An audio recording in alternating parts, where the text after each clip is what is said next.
So, low-hanging fruit.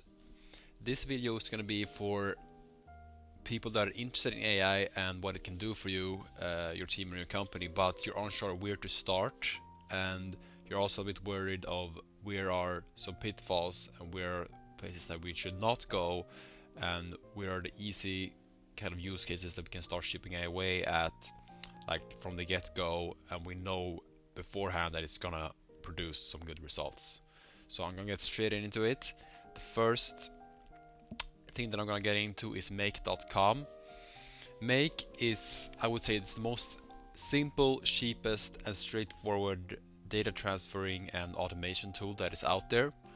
I know there's Zapier as well, but it's a lot more expensive, I say, and I don't think it has as much of a capabilities as make.com have. And with make.com, just a few really well placed automations here and there could do wonders for your efficiency and productivity as a company. I'm just going to show you super quickly on my screen here two use cases that are pretty straightforward. So the first thing I have here, let's check it out. It's a content or social media post distribution system, where essentially you post something on LinkedIn and that post automatically gets just recreated and posted again on your Facebook page and on your Twitter. This could possibly be for other sites such as Instagram and Pinterest, but I've shown this example since LinkedIn, Facebook, and X have a very common and similar way of posting and creating posts. So that's one way, and that this would save over time, or I would say over the years and over the months, it would save a lot of hours. Here's another one that's really cool, I think, is checking for comments that gets posted on your Instagram posts, and then it automatically then just responds to those comments using AI, which is really cool, because if you have a lot of following and a lot of comments, it would be really cool if you responded to all of them, but it's hard to have the time to actually do that. But with this system, it would just be created completely automatically and done on time every time. So this is a really cool use case. So moving on quickly to the next step is flux lora. This is a really cool thing, especially I would say for e-com companies.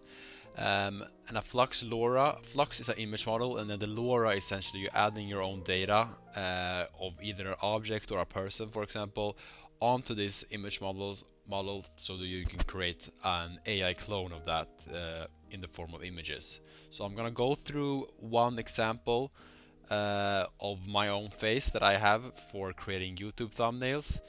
So you can think of it, for example, I don't have the time or the capacity to just build my own photo studio to take professional thumbnails.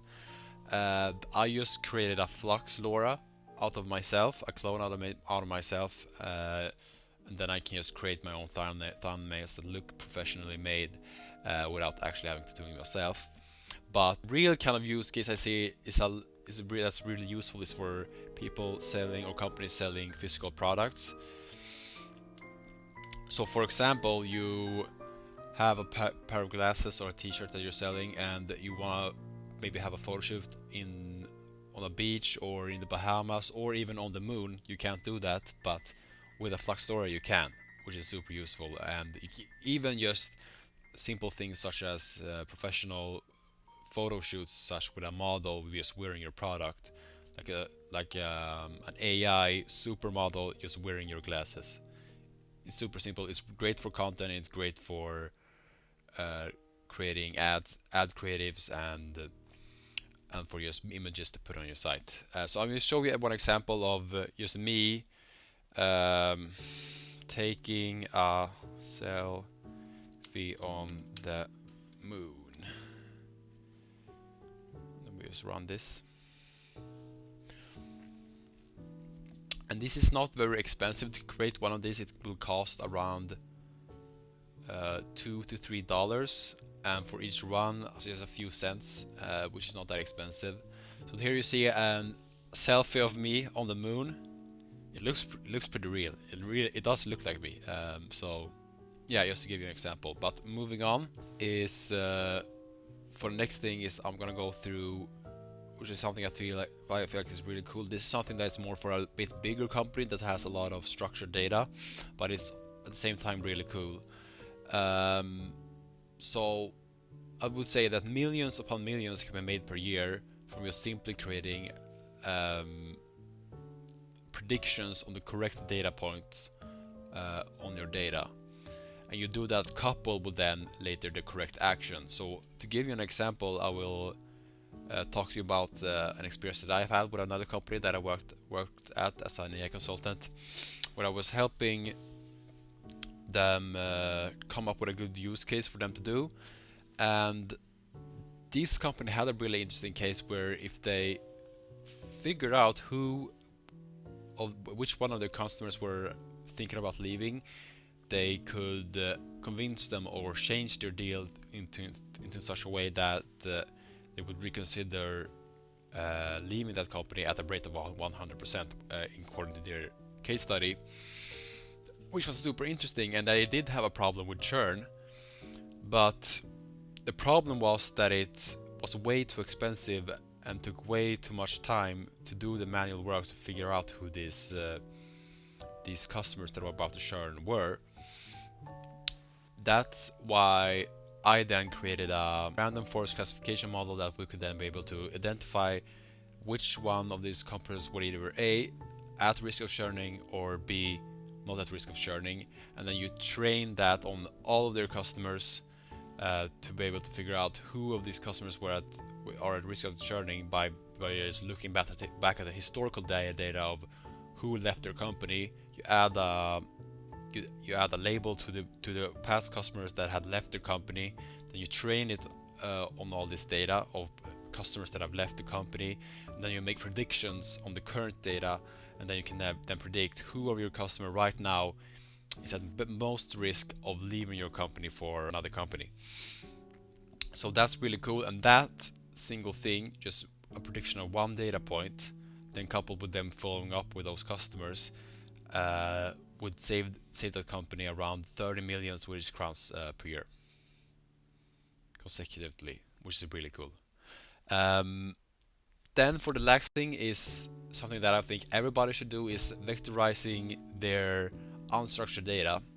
So first, to tell you what a vector is essentially a three-dimensional data storage space where, for example, if you would have something about monkeys, for example, in your data, it would be here, for example, and then you would have orangutans close by, and then you would have, for example, elephants over here in a three-dimensional space.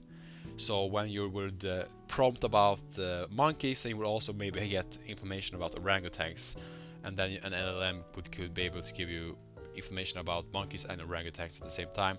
But then going over to the business value you can get out of this, if you train all your unstructured data, which means all your text data, all your audio, and all your image data, for example, that you have in, for example, your Google Drive, you create a pipeline from your Google Drive to Pinecone, for example, create a vector and vectorize that data, and then you connect that to an LLM, which then you will be able to prompt and ask questions such as, what's David Smith's employee number, and then we just search the vector and find David Smith and find his employee number. If you were to do that, for example, if you have messy data and you need to ask around, that would take forever, asking like, do you know where it's stored, where all the employee numbers are, where can I find David Smith's number, blah blah blah blah, and you're emailing around, it takes forever. That's all of that goes away. You just ask the vector and it just brings you it directly. Or for another example, like, what's the email of the tech department at this company, blah blah blah, if that was something you would have in your data. Or maybe something such as write an email that summarizes everything related to this project, project X, or project about welfare in the south region of the country or something, and then you would just create an entire summary of that, and you can able to then send that to somebody or just look at it yourself, for example. The potential for vectorized databases is huge, I think, for a lot of companies out there, and it's something worth looking into. And that's it for me today, and bye.